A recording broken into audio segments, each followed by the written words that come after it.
ito ay rated SPG, striktong patnubay at gabay ng magulang ang kailangan. Isang mapagpalang araw mga kapamilya. Bakit nga kaya Tinding ang tawag ni Marites kay Tinding imbis na inay? Yan ang ating alamin sa dulo ng bidyong ito. Lahat ginagawa ng mga gerero para pabagsakin si Tanggol. Nakipagtulungan sa kanila si Rigor dahil napag-alaman nilang si Rigor ang kinikilalang ama nito at matindi ang galit nito kay Tanggol. Habang ginagawa ni na Gustavo at Roberto ang lahat para muling makuha ang simpatsya ng taong bayan, ito namang si Pilar ay patuloy sa pagkakalat at ipinapakita kung gaano kagaspang ang kanyang ugali, lalo na't wala itong napala kay Tinding.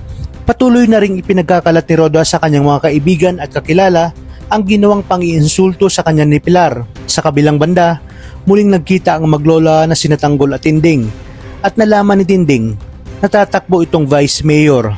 Dito kinabahan si Tinding dahil isang malaking pader ang babanggain ni Tanggol sa politika at ang mga gerero ito. Ito ang bagay na kinatatakutang mangyari ni Tinding. Kaya naman napaisip siya na ano kaya kung ipagtapat niya kay Tanggol ang buong katotohanan.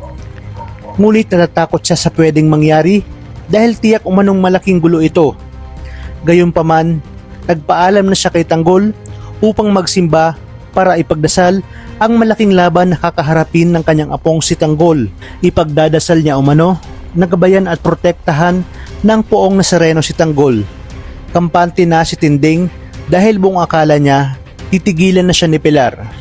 Ngunit isang peligro ang mangyayari dahil habang naglalakad si Tinding ay inutusan ni Pilar ang kanyang mga bodyguard na damputin itong si Tinding.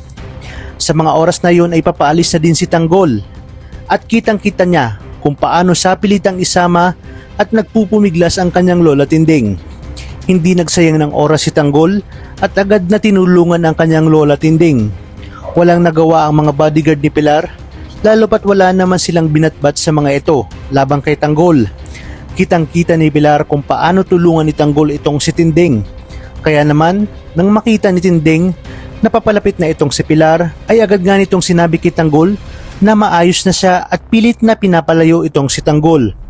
Ayaw kasi ni Tinding na malaman ni Pilar na apo ni Tinding si Tanggol.